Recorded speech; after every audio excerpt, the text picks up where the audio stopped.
ഒരു വലിയ നഗരത്തിന്റെ തിരക്കുകൾക്കിടയിൽ മഴ പെയ്യുന്നൊരു ശനിയാഴ്ച വൈകുന്നേരം മാധവൻ ആ കഫേയിലെ ഒരു കോണിൽ തനിച്ചിരിക്കുകയായിരുന്നു. ചുറ്റുമുള്ളവർ സന്തോഷത്തോടെ സംസാരിച്ചിരിക്കുമ്പോഴും അവന്റെ കണ്ണുകൾ മൊബൈൽ സ്ക്രീനിൽ മാത്രം ഉറച്ചുനിന്നു. ബാങ്ക് അക്കൗണ്ടിൽ ഉണ്ടായിരുന്നത് വെറും 120 രൂപ മാത്രം. 4 വർഷം രാപ്പകൽ അധ്വാനിച്ച് കെട്ടിപ്പടുത്ത ഗ്രാഫിക് ഡിസൈനിംഗ് സ്റ്റാർട്ടപ്പ് ഇന്നലെ അവൻ എന്നേക്കുമായി പൂട്ടിക്കഴിഞ്ഞിരുന്നു. കൂടെയുണ്ടായിരുന്നവർ കമ്പനി നഷ്ടത്തിലായതോടെ തന്നെ പാതിവഴിയിൽ ഉപേക്ഷിച്ചു പോയപ്പോൾ ബാധ്യതകൾ മുഴുവൻ അവന്റെ ചുമലിലായി. അമ്മയുടെ മരുന്നിനും അനിയത്തിയുടെ പഠനത്തിനും വീടിന്റെ വാടകയ്ക്കുമൊക്കെയായി പണം കണ്ടെത്താൻ കഴിയാതെ അവൻ ശ്വാസം മുട്ടുകയായിരുന്നു. കടക്കാരുടെ ഫോൺ വിളികൾ കേൾക്കുമ്പോൾ തന്നെ നെഞ്ചിൽ വലിയൊരു ഭാരം അനുഭവപ്പെട്ടു. തണുത്ത എയർ കണ്ടീഷണറിലും അവന്റെ നെറ്റിയിൽ വിയർപ്പ് തുള്ളികൾ പൊടിയുന്നുണ്ടായിരുന്നു. ജീവിതത്തിൽ നമ്മളിൽ പലരും ഇത്തരമൊരു കടുത്ത അവസ്ഥയിലൂടെ കടന്നുപോയിട്ടുണ്ടാകും. ചുറ്റും ലക്ഷക്കണക്കിന് ആളുകൾ ഉണ്ടായിട്ടും നമ്മൾ ഉള്ളിൽ പൂർണ്ണമായും ഒറ്റപ്പെട്ടതായി തോന്നും. ഒരു വാതിലടയുമ്പോൾ ലോകം മുഴുവൻ നമ്മളെ കൈവിടുന്നതായി തോന്നും. ആ നിമിഷത്തിൽ നീ ഒന്നിനും കൊള്ളാത്തവനാണ് എന്നും ജീവിതം ഇനി ഒരിക്കലും ശരിയാകാൻ പോകുന്നില്ല എന്നും ഉള്ളം കൈയിലെ ഭയം നമ്മളോട് മന്ത്രിക്കും. എന്നാൽ മനസ്സ് പറഞ്ഞുതരുന്ന ഈ കള്ളങ്ങൾ വെറും കെട്ടുകഥകളാണെന്ന് തിരിച്ചറിയുന്നിടത്താണ് ജീവിതത്തിന്റെ അതിജീവനം തുടങ്ങുന്നത്. സാഹചര്യങ്ങൾ എത്ര മോശമായാലും ഉള്ളിലെ ശാന്തത നിലനിർത്താനുള്ള ശേഷിയാണ് യഥാർത്ഥ മാനസിക കരുത്ത്. മാധവന്റെ ജീവിതത്തിലൂടെ നമുക്ക് കണ്ടെത്താവുന്ന ചില വലിയ സത്യങ്ങളുണ്ട്. ജീവിതത്തിന്റെ ഒന്നാമത്തെ നിയമം: നമ്മൾ അനുഭവിക്കുന്ന വേദനകളിൽ വലിയൊരു ഭാഗവും നമ്മുടെ തന്നെ ഭാവനകൾ മാത്രമാണ് എന്നതാണ്. അർദ്ധരാത്രിയിൽ ഉറക്കം വരാതെ വീടിന്റെ മുകളിൽ ഒറ്റയ്ക്ക് നിൽക്കുമ്പോൾ മാധവന്റെ മനസ്സിൽ ഒരു ചിന്ത ഉയർന്നു. നാളെ രാവിലെ കടക്കാർ വന്ന് വാതിലിൽ മുട്ടും, എല്ലാവരും തന്നെ പരിഹസിക്കും, അമ്മ ഇതറിഞ്ഞാൽ ബോധം കെട്ടുവീഴും. ഈ ചിന്തകൾ അവന്റെ നെഞ്ചിൽ ഒരു വലിയ തീപ്പൊരി പോലെ പടർന്നു പിടിച്ചു. കൈകാലുകൾ മരവിച്ചു തുടങ്ങി. എന്നാൽ യാഥാർത്ഥ്യത്തിൽ നാളെ രാവിലെ ആരും വരാനിരിക്കുന്നില്ല. പക്ഷേ ആ ചിന്തയുണ്ടാക്കിയ ഭയം അവനെ ഇപ്പോൾ തന്നെ രോഗിയാക്കി മാറ്റി. നമ്മൾ പലപ്പോഴും ജീവിക്കുന്നത് യഥാർത്ഥ ലോകത്തല്ല, മറിച്ച് നമ്മുടെ മനസ്സ് നിർമ്മിക്കുന്ന ഭയാനകമായ സിനിമകളിലാണ്. നടന്നിട്ടില്ലാത്ത കാര്യങ്ങളെ ഓർത്ത് നമ്മൾ ഇപ്പോൾ തന്നെ മരിച്ചു ജീവിക്കുകയാണ്. മനസ്സ് ഒരു വലിയ മായാജാലക്കാരനാണ്. അവൻ മുന്നിലില്ലാത്ത കുഴികൾ കാണിച്ചു തന്ന് നമ്മളെ പേടിപ്പിക്കും. ഈ കെണിയിൽ നിന്ന് രക്ഷപ്പെടാനുള്ള ഒരേയൊരു മാർഗം ചിന്തകളെ ഒരു കാഴ്ചക്കാരനെപ്പോലെ മാറി നിന്ന് നിരീക്ഷിക്കുക എന്നതാണ്. ഇത് വെറുമൊരു ചിന്ത മാത്രമാണ്, യാഥാർത്ഥ്യമല്ല എന്ന് സ്വയം പറഞ്ഞു പഠിക്കുമ്പോൾ ആ ചിന്തകൾക്ക് നിങ്ങളെ ഭയപ്പെടുത്താനുള്ള ശക്തി നഷ്ടപ്പെടും. രണ്ടാമത്തെ നിയമം: ശൂന്യതയെ ഭയപ്പെടാതിരിക്കുക, അതിനെ ഒരു പുതിയ തുടക്കമായി കാണുക എന്നതാണ്. കമ്പനി പൂട്ടിയതോടെ മാധവന്റെ ദിനചര്യകൾ ശൂന്യമായി. ഫോൺ കോളുകൾ നിലച്ചു. എപ്പോഴും തിരക്കിലായിരുന്ന അവന് ആ നിശബ്ദത ഭ്രാന്ത് പിടിപ്പിക്കുന്നതായി തോന്നി. രാവിലെ എഴുന്നേറ്റിട്ടെങ്ങോട്ട് പോകണം എന്നവന് നിശ്ചയമുണ്ടായിരുന്നില്ല.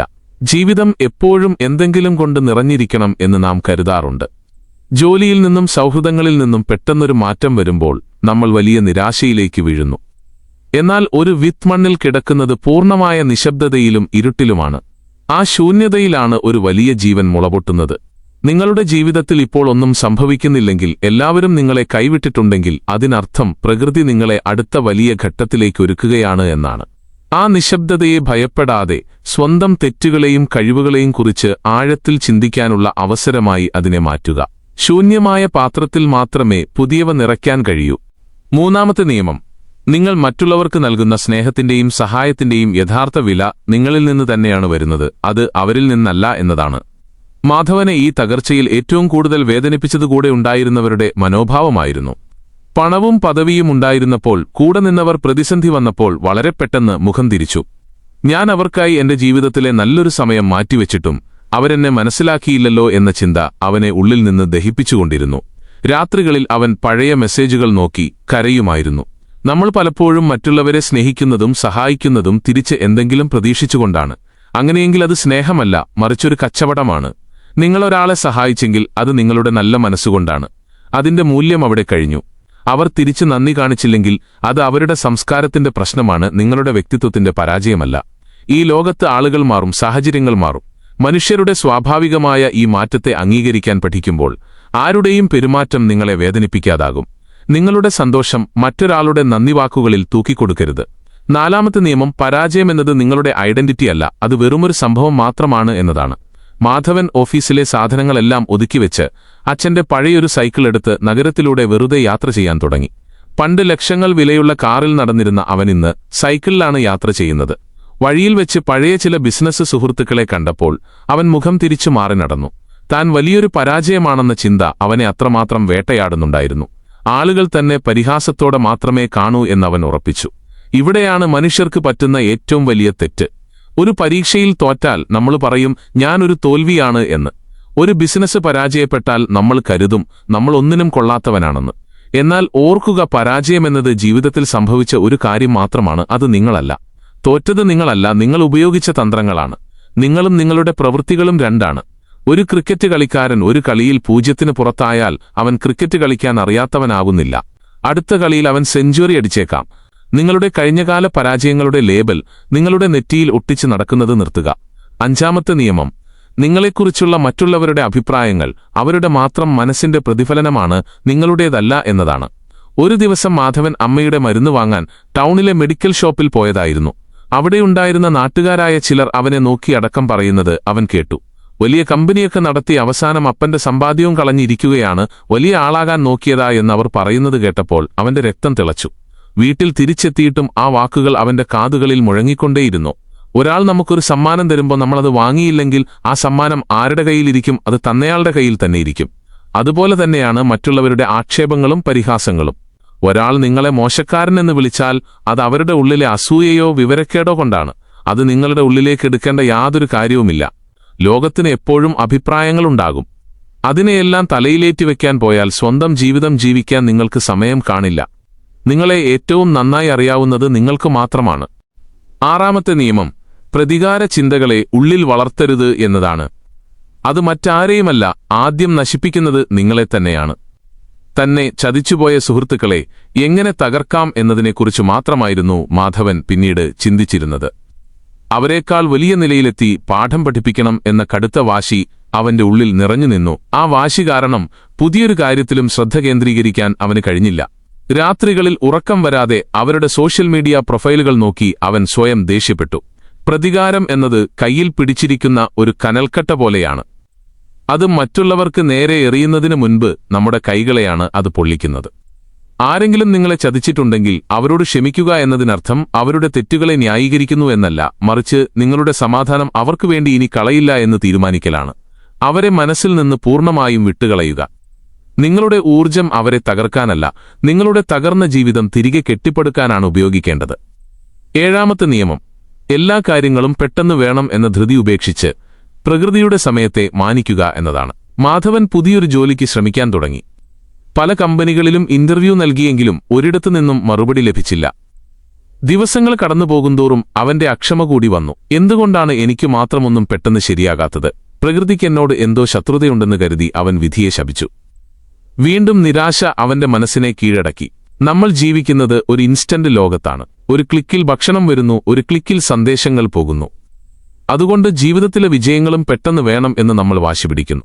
എന്നാൽ പ്രകൃതിക്ക് അതിൻ്റേതായ ഒരു സമയമുണ്ട്. ഒരു മുളങ്കമ്പ് നട്ടുകഴിഞ്ഞാൽ ആദ്യത്തെ 5 വർഷം അത് മണ്ണിനടിയിൽ വേരുകൾ പടർത്തുകയാണ് ചെയ്യുന്നത്. പുറത്തേക്ക് 1 ഇഞ്ച് പോലും അത് വളരില്ല. എന്നാൽ 5ാം വർഷം അത് 6 ആഴ്ച കൊണ്ട് 80 അടി ഉയരത്തിലേക്ക് വളരും. നിങ്ങളുടെ അധ്വാനം ഇപ്പോൾ പുറമേക്ക് കാണുന്നില്ലെങ്കിലും ഉള്ളിലെ വേരുകൾ ശക്തമാവുകയാണ്. ശരിയായ സമയം വരുമ്പോൾ നിങ്ങളുടെ വളർച്ച ആർക്കും തടയാൻ കഴിയില്ല. ക്ഷമ എന്നത് ബലഹീനതയല്ല, അത് മനസ്സിന്റെ ഏറ്റവും വലിയ കരുത്താണ്. 8ാമത്തെ നിയമം, സന്തോഷം എന്നത് നാളുകളിൽ എപ്പോഴോ കിട്ടുന്ന ഒന്നല്ല, അത് ഈ നിമിഷത്തിലെ നിങ്ങളുടെ തീരുമാനമാണ് എന്നതാണ്.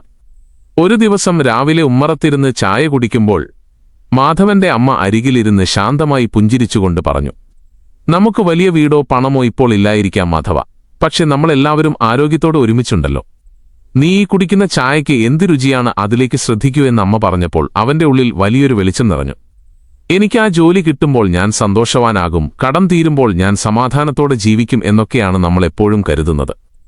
നാളത്തെ സന്തോഷത്തിനു വേണ്ടി ഇന്നത്തെ ദിവസത്തെ നമ്മൾ ബലി കൊടുക്കുന്നു. എന്നാൽ യാഥാർത്ഥ്യം എന്തെന്നാൽ നാളെ എന്നത് ഒരിക്കലും വരില്ല. എപ്പോഴും ഈ ഒരു നിമിഷം മാത്രമേ നമ്മുടെ കയ്യിലുള്ളൂ. ഈ നിമിഷത്തിൽ നിങ്ങളുടെ ശ്വാസത്തിന് കൂടെയുള്ള മനുഷ്യർക്ക് കഴിക്കാൻ കിട്ടുന്ന ഭക്ഷണത്തിന് നന്ദിയുള്ളവരായിരിക്കുക.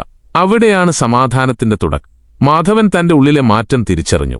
അവനിപ്പോൾ കടക്കാരെയോ നാളെയെയോ ഓർത്ത് ഭയമില്ല. അവൻ ശാന്തനായി ഒരു പേപ്പറും പേനയും എടുത്ത് പുതിയൊരു പ്ലാൻ എഴുതാൻ തുടങ്ങി. മാധവന്റെ പുതിയ തുടക്കം വളരെ ലളിതമായിരുന്നു. അവൻ വലിയ ഓഫീസുകളോ ജീവനക്കാരെയോ ഒന്നും തേടിപ്പോയില്ല. തന്റെ വീടിന്റെ ഒരു ചെറിയ കോണിലിരുന്ന് അവൻ ചെറിയ ഡിസൈനിംഗ് ജോലികൾ ചെയ്യാൻ തുടങ്ങി. തുടക്കത്തിൽ വരുമാനം വളരെ കുറവായിരുന്നു. പണ്ട് ലക്ഷങ്ങൾ ബാങ്കിൽ വന്നിരുന്ന സ്ഥാനത്ത് ഇപ്പോൾ നൂറുകളും ആയിരങ്ങളും എണ്ണേണ്ടി വരുന്നത് കാണുമ്പോൾ ഉള്ളിൽ ചെറിയൊരു വിഷമം വരാതിരുന്നില്ല. പക്ഷെ അവൻ തന്റെ 6ാമത്തെയും 8ാമത്തെയും നിയമങ്ങൾ ഓർത്തു. മറ്റുള്ളവരുടെ നോട്ടമല്ല, സ്വന്തം സമാധാനമാണ് പ്രധാനം എന്ന് അവൻ ഉറപ്പിച്ചു. വഴിയിലൂടെ നടന്നുപോകുമ്പോൾ പഴയ പരിചയക്കാർ ഇപ്പോഴും അവനെ നോക്കി പരിഹസിക്കാറുണ്ടായിരുന്നു. ദേ പോകുന്നു വലിയ കമ്പനി മുതലാളി എന്ന് ചിലർ പിന്നിൽ നിന്ന് പറയുന്നത് അവൻ കേട്ടു. പണ്ടായിരുന്നെങ്കിൽ മാധവൻ അവരുടെ മുന്നിൽ ചെന്ന് തർക്കിക്കുകയോ വീട്ടിൽ വന്നിരുന്ന് സങ്കടപ്പെടുകയോ ചെയ്യുമായിരുന്നു. എന്നാൽ ഇപ്പോൾ അവൻ നിശബ്ദതയുടെ നിയമം പാലിച്ചു. അവൻ അവരെ നോക്കി വെറുതെയൊന്ന് പുഞ്ചിരിച്ചു. എന്നിട്ട് തന്റെ വഴിക്ക് നടന്നു. തർക്കിക്കാൻ വരാത്തവനെ തോൽപ്പിക്കാൻ ആർക്കും കഴിയില്ല എന്ന് അവനെ കളിയാക്കിയവർ പതുക്കെ മനസ്സിലാക്കി. നമ്മുടെ ജീവിതത്തിലും ഇതുപോലെയുള്ള സാഹചര്യങ്ങൾ ഉണ്ടാകാറുണ്ട്. നമ്മൾ പുതിയൊരു വഴി തെരഞ്ഞെടുക്കുമ്പോൾ, അല്ലെങ്കിൽ ഒരു വലിയ തകർച്ചയിൽ നിന്ന് എഴുന്നേൽക്കാൻ ശ്രമിക്കുമ്പോൾ, നമ്മെ ഏറ്റവും കൂടുതൽ തളർത്തുന്നത് കൂടെയുള്ളവരുടെ വാക്കുകളാണ്. അവരുടെ വാക്കുകളെ ഒരു ചെറിയ കാറ്റായി മാത്രം കാണുക. കാറ്റ് വരും, അത് കടന്നുപോകും. ഒരു വലിയ പാറക്കാറ്റിനോട് തർക്കിക്കാൻ നിൽക്കാറില്ല. അത് ശാന്തമായി നിലകൊള്ളുന്നു. ആ ശാന്തത തന്നെയാണ് നമ്മുടെയും വിജയം. മാധവൻ തന്റെ പ്രവൃത്തികളിൽ പൂർണ്ണമായും ശ്രദ്ധ കേന്ദ്രീകരിച്ചു. അവന്റെ ഡിസൈനുകൾക്ക് സോഷ്യൽ മീഡിയയിലൂടെ പുതിയ ആവശ്യക്കാർ വരാൻ തുടങ്ങി. മാസങ്ങൾ കടന്നുപോയപ്പോൾ മാധവന്റെ ചെറിയ സംരംഭം പതുക്കെ വളരാൻ തുടങ്ങി. അവന് വിദേശത്തുനിന്ന് പോലും പുതിയ ഉപഭോക്താക്കളെ ലഭിച്ചു. അവന് ആവശ്യത്തിന് പണം വരാൻ തുടങ്ങി. ഒരു ദിവസം അവന്റെ പഴയ കമ്പനിയിൽ അവനെ ചതിച്ച് പണം മുഴുവൻ എടുത്തുമാറ്റിയ പാർട്ണറായിരുന്ന വിവേക് അവനെ കാണാൻ വീട്ടിലേക്ക് വന്നു. വിവേക് പുതിയൊരു ബിസിനസ് തുടങ്ങി വലിയ കടബാധ്യതയിലായി നിൽക്കുന്ന സമയമായിരുന്നു അത്. അവന്റെ വീട് ജപ്തിയുടെ വക്കിലായിരുന്നു. അവൻ മാധവനോട് കുറച്ച് പണം കടം ചോദിച്ചു. പഴയ മാധവനായിരുന്നെങ്കിൽ അന്ന് എന്നെ തനിച്ചാക്കി ചതിച്ചപ്പോൾ നിനക്കിതൊന്നും തോന്നിയില്ലേ എന്ന് ചോദിച്ച് അവനെ ആട്ടിപ്പായിക്കുമായിരുന്നു. എന്നാൽ മാധവന്റെ ഉള്ളിൽ ഇപ്പോൾ പ്രതികാരത്തിന്റെ ഒരു കനലും ബാക്കിയില്ലായിരുന്നു. അവൻ വിവേകിനെ ശാന്തമായി ലിവിംഗ് റൂമിൽ ഇരുത്തി അവന് കുടിക്കാൻ ഒരു ഗ്ലാസ് വെള്ളം നൽകി. എന്നിട്ട് വളരെ ശാന്തമായി പറഞ്ഞു, വിവേക് കഴിഞ്ഞതിനെക്കുറിച്ച് സംസാരിച്ചിട്ട് ഇപ്പോൾ യാതൊരു കാര്യവുമില്ല. അത് കഴിഞ്ഞുപോയി. നിന്റെ ഈ വലിയ പ്രശ്നത്തിൽ എനിക്ക് ചെയ്യാൻ കഴിയുന്ന ഒരു തുക ഞാൻ തരാം. നീ ഇത് തിരിച്ചു തരേണ്ടതില്ല. നിന്റെ പ്രശ്നം മാറട്ടെ എന്നവൻ പറഞ്ഞു. വിവേക് അത് കേട്ട് തലതാഴ്ത്തി കരഞ്ഞുപോയി. താൻ ചതിച്ച ഒരു മനുഷ്യൻ ഇത്രയും കരുണയോടെ പെരുമാറുമെന്ന് അവൻ സ്വപ്നത്തിൽ പോലും വിചാരിച്ചിരുന്നില്ല. ഇതാണ് വിട്ടുകളയലിന്റെ യഥാർത്ഥ ശക്തി. ഒരാളോട് ക്ഷമിക്കുമ്പോൾ നമ്മൾ അവരെക്കാൾ വലിയൊരു മാനസിക തലത്തിലേക്ക് ഉയരുകയാണ് ചെയ്യുന്നത്. ആന്തരികമായി ശക്തനായ ഒരു മനുഷ്യന് മാത്രമേ മറ്റുള്ളവരോട് ഇത്രയും എളുപ്പത്തിൽ ക്ഷമിക്കാൻ കഴിയൂ. പ്രതികാരം ചെയ്യുന്നത് വളരെ എളുപ്പമാണ്, പക്ഷേ ക്ഷമിക്കുന്നത് വലിയൊരു ആത്മീയ കരുത്ത് ആവശ്യപ്പെടുന്ന കാര്യമാണ്. മാധവൻ ആ കരുത്ത് തന്റെ നിശബ്ദതയിലൂടെ ആർജിച്ചെടുത്തിരുന്നു. അവന്റെ മനസ്സ് ഇപ്പോൾ പൂർണ്ണമായും സ്വതന്ത്രമായിരുന്നു. അവന് ആരോടും ഒരു വിദ്വേഷവും തോന്നിയില്ല. 5 വർഷങ്ങൾ കഠിനാധ്വാനത്തിലൂടെ കടന്നുപോയി.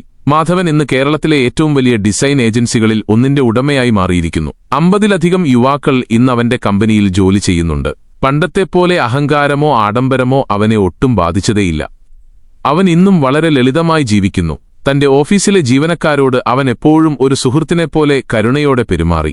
വിജയവും പരാജയവും ജീവിതത്തിലെ വെറും തരംഗങ്ങൾ മാത്രമാണെന്നും ഒന്നും ഇവിടെ ശാശ്വതമല്ലെന്നുമുള്ള വലിയൊരു തിരിച്ചറിവ് അവനുണ്ടായിരുന്നു.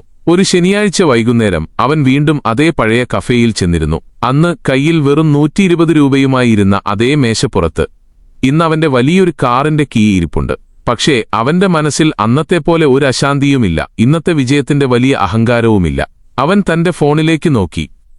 അതിൽ പുതിയൊരു സന്ദേശം വന്നിട്ടുണ്ടായിരുന്നു. അത് അവന്റെ കമ്പനിയിലെ ഒരു പുതിയ ജീവനക്കാരന്റേതായിരുന്നു. തന്റെ വ്യക്തിപരമായ കടങ്ങൾ കാരണം ജീവിതം അവസാനിപ്പിക്കാൻ പോകുകയാണെന്ന് അവൻ വിഷമത്തോടെ എഴുതിയിരിക്കുന്നു. മാധവൻ അവന് ഉടനെ തിരിച്ചു മറുപടി നൽകി. നാളെ രാവിലെ നീ എന്റെ ക്യാബിനിലേക്ക് വരൂ, നമുക്ക് സംസാരിക്കാം. ജീവിതത്തിൽ ഒരു പരാജയവും അവസാനമല്ല. ഒന്നിനെയും ഭയപ്പെടേണ്ടതില്ല. ഞാൻ നിന്റെ കൂടെയുണ്ട് എന്ന് അവൻ കുറിച്ചു. ഈ കഥ വായിച്ചു തീർക്കുമ്പോൾ നിങ്ങൾ നിങ്ങളോട് തന്നെ ഒരു ചോദ്യം ചോദിക്കുക. നിങ്ങളുടെ ഉള്ളിലെ സമാധാനത്തിന്റെ താക്കോൽ നിങ്ങൾ ആരുടെ കൈകളിലാണ് ഏൽപ്പിച്ചിരിക്കുന്നത്? മറ്റുള്ളവരുടെ വാക്കുകളിലോ കഴിഞ്ഞകാലത്തെ തെറ്റുകളിലോ അതോ നാളത്തെ ഭയത്തിലോ? ഓർക്കുക, പുറത്തു പെയ്യുന്ന കനത്ത മഴയ്ക്ക് നിങ്ങളുടെ മനസ്സിനെ ഒട്ടും നനയ്ക്കാൻ കഴിയില്ല. നിങ്ങൾ നിങ്ങളുടെ ചിന്തകളുടെ ജനാലകൾ അതിനായി തുറന്നിടാതിരിക്കുന്നിടത്തോളം കാലം. നിങ്ങളുടെ മനസ്സിന്റെ വാതിലുകൾ ആന്തരിക ശാന്തതയ്ക്കായി തുറന്നിടുക. ഈ 8 നിയമങ്ങൾ വെറുമൊരു കഥയല്ല, മറിച്ച് നിങ്ങളുടെ ജീവിതത്തെ മാറ്റിമറിക്കാൻ പോകുന്ന വലിയൊരു വെളിച്ചമാണ്. ശാന്തമായിരിക്കുക. നിങ്ങളുടെ ഉള്ളിലെ വെളിച്ചത്തെ തിരിച്ചറിയുക. കഴിഞ്ഞുപോയ കാലത്തിന്റെ ഭാരം ചുമലിൽ നിന്ന് ഇറക്കിവെക്കുമ്പോൾ മാത്രമേ പുതിയ ഉയരങ്ങളിലേക്ക് പറക്കാൻ നമുക്ക് സാധിക്കൂ. ജീവിതം എപ്പോഴും നമുക്ക് മുന്നിൽ പുതിയ അവസരങ്ങൾ തുറന്നു തരുന്നുണ്ട്. അതിലേക്ക് നോക്കാൻ പാകത്തിൽ നമ്മുടെ മനസ്സ് ശാന്തമായിരിക്കണം എന്നു മാത്രം. മാധവന്റെ ജീവിതം പോലെ തന്നെ നിങ്ങളുടെ ജീവിതത്തിലും പ്രതിസന്ധികളുണ്ടായേക്കാം. എന്നാൽ ഉള്ളിലെ ആന്തരിക പ്രകാശത്തെ കെടുത്താൻ സാഹചര്യങ്ങൾക്ക് അനുവാദം നൽകാതിരിക്കുക. ആ ശാന്തതയാണ് ലോകത്തിലെ ഏറ്റവും വലിയ കരുത്ത്. പുതിയൊരു പുലരിയിലേക്ക് പുതിയൊരു ചിന്തയോടെ നമുക്ക് ചുവടുവയ്ക്കാം.